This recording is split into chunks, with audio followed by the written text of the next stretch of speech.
Welcome all. Today's top breaking news with Gitanjali from Bayan Times. Four crest gates of Prakasam Barrage lifted. With heavy inflow reaching Prakasam Barrage from upstream, irrigation officials started diverting the water into Krishna Eastern and Western main canals, besides lifting four crest gates of the Prakasam Barrage, while around 4,000 cusecs water from Patisima and 4,000 cusecs more from Kesri reached the barrage on Saturday morning. The officials diverted 5,338 cusecs through Eastern Main Canal and 2,519 cusecs through the Western Main Canal. The officials expect the inflow to increase to 14,000 cusecs to 10,000 cusecs from Kesri and another 4,000 cusecs from Patisima lift irrigation scheme by Saturday night. As of 6 pm, there was a surplus of 3,625 cusecs of water. The Patisima LIS pumps were stopped to regulate the flows. In a teleconference with irrigation officials, Krishna Collector AMD Imtiaz noted that about 6,000 to 7,000 cusecs was being released downstream by lifting the gates of the barrage.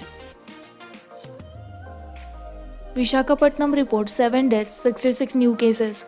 Coronavirus is assuming alarming proportions as 7 patients died, taking the toll to 22 in Vishakhapatnam district. The 66 new cases being reported, North Andhra COVID-19 Special Officer and Andhra Medical College Principal P.V. Sudhakar in a statement said the deceased were from Pendurthi, Gopalpatnam, Daba Gardens and Alipuram and other areas. Most of the new cases were reported from Fisherman Colony, Appugar, MPV Colony, Kobari Thota, Ankapalli and some rural areas. He said the district crossed 1,000 positive cases on July 2 and in the mere 9 days it went up to 2,000 cases, which indicates that positive cases have increased after relaxation in lockdown.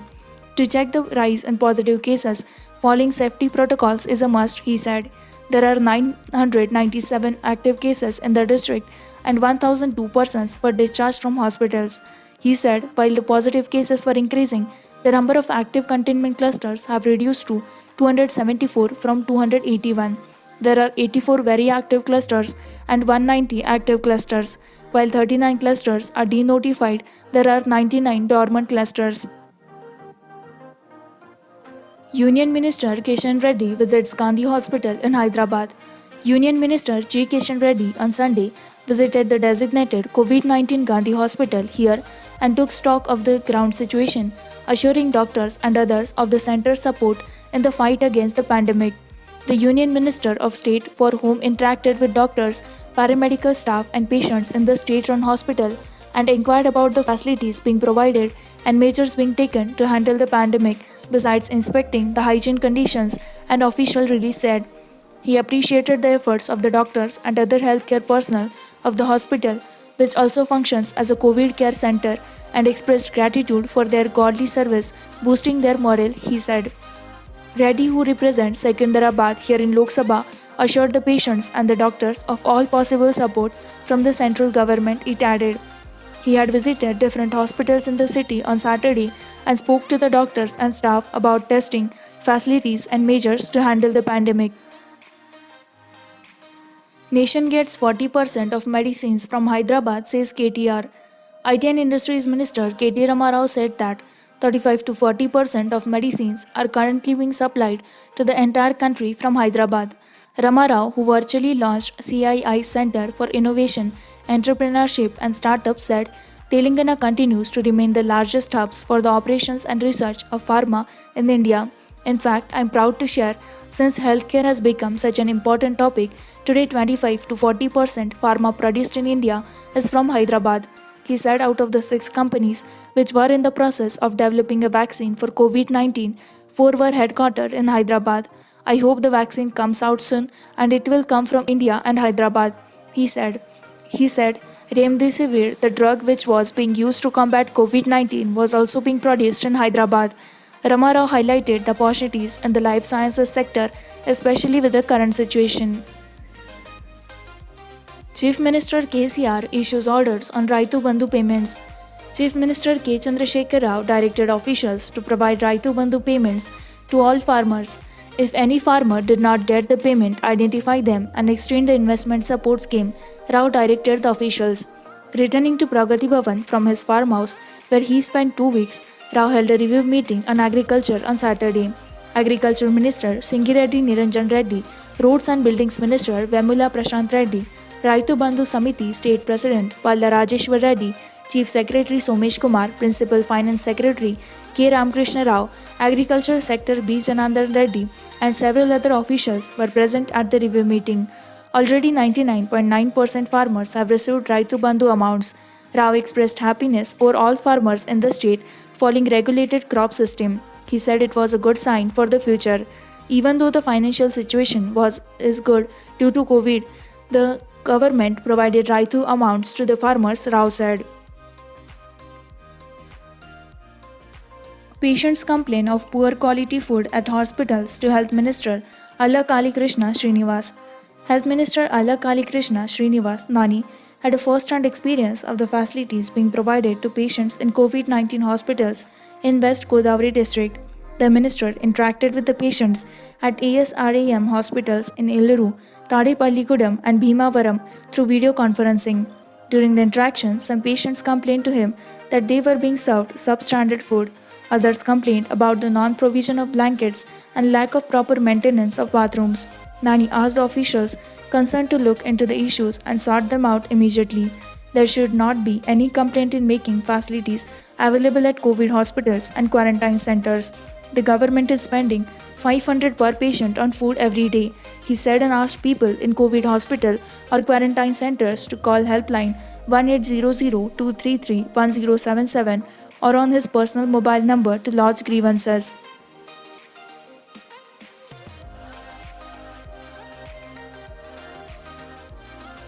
Two more lab technicians test positive in Prakasam. After 2 months, technicians tested positive for the coronavirus. The RIMS Ongole laboratory, where the due work was shut and samples of other staff were collected. Also, the husband of an A&M worker at Appalapadu Primary Health Center was infected, forcing the entire PHC staff to undergo home isolation. In Adanki town, a health practitioner tested positive and was admitted to the Ongole GGH. Meanwhile, 88 new infections were reported in Prakasam, taking the district tally to 1,409 as on Friday. Till Thursday, 97,895 swab samples were tested, of which 92,390 returned negative, and results of 4,290 samples were yet to be published.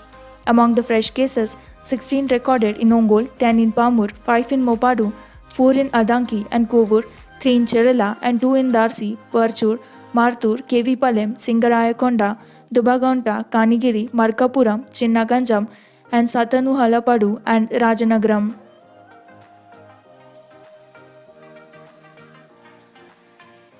"99% of Nadu Nedu projects in school under progress, 45 yet to be started. As many as 14,693 projects, 99.69% under the state government's prestigious Manabadi Nadu Nedu initiative to develop school infrastructure are under progress, while 45 projects are yet to be started. Chief Minister Y.S. Jagannath Reddy has directed officials concerned that all works, toilets, fans, drinking water, furniture, repair works, compound walls, and English labs under the scheme should be completed by July 31.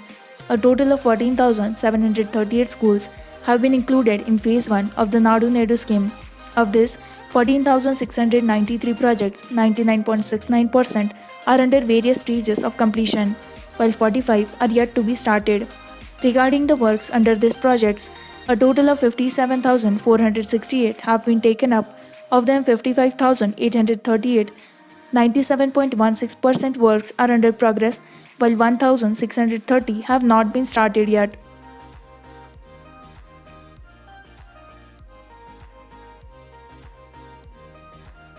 Hyderabad, 41-year-old COVID-positive woman dies waiting for hospital bed.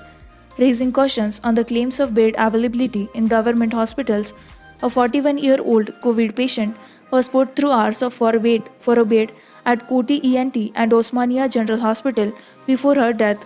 A homeguard from one of the police stations in Old City had to go through the harrowing experience as he was trying to get help for his wife.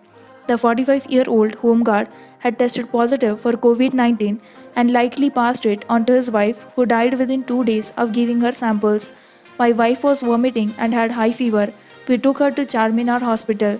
They took her samples However, the next day her condition deteriorated and we took her to Koti ENT, where they said no beds were available. We were then sent to Osmania General Hospital, said the Home Guard on the condition of anonymity. It may be mentioned that the medical bulletin claims the availability of 3,041 oxygen beds. The patient's family, however, found none at the time of crisis. At OGH, there was an alleged delay in procuring the bed. It took 5 hours for an oxygen bed, although her oxygen saturation levels were at 30 to 40% SpO2. We tried to get a private cylinder but failed, added Abdul Rahman, the patient's cousin. Hiccups in NIMS Covaxin clinical trial due to lack of required equipment. The Nizam's Institute of Medical Sciences (NIMS) has hit the pause button on the human trials for Covaxin, vaccine developed by Bharat Biotech to fight the highly contagious novel coronavirus. This is owing to hiccups in terms of procurement of necessary equipment and infrastructure for the trial. Hospital sources says the delays were routine in the nature and meant to be ensured for the safety of candidates taking part in the clinical trial. This would delay the trial by 2 to 3 days. The work on human clinical trial has begun. However, before administering the drug, some things have to be put in place. Ensuring good health of the candidates is our priority. We need the best equipment in place to do that, which has caused the short delay, said a senior NIMS official. The official further explained that while some candidates have been tested and selected, the hurdles came up just before the administration of the drug. With this, we conclude with our today's news headlines. For more such latest news and updates, like, share, and subscribe Bayan Times.